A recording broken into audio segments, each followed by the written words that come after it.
Il y a trois caractéristiques pour ce DOB. Le maintien de la maîtrise des dépenses de fonctionnement qui n'augmenteront pas de plus de 1,6%.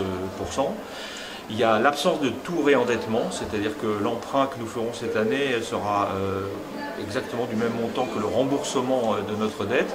Et puis surtout un fort investissement, puisqu'avec 5 millions d'euros d'investissement en plus par rapport à l'an dernier, une enveloppe d'investissement de près de 33 millions d'euros, 14% d'augmentation, nous faisons cet effort qui nous permet de compléter le plan de relance fait par l'État et aussi d'apporter une réponse aux inquiétudes des entreprises gersoises, des artisans gersois sur leur cahier des charges et la reprise économique.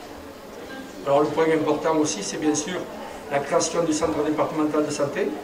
Oui, c'est une première, ce sera le premier en Occitanie. C'est un centre départemental qui va permettre de salarier des médecins, probablement une dizaine dans un premier temps, et essayer de lutter efficacement contre la désertification médicale. Dans le département du Gers, il y a 2,45 médecins pour 1000 habitants. La plupart, en tout cas la moitié, ont plus de 55 ans. Donc il fallait trouver une solution.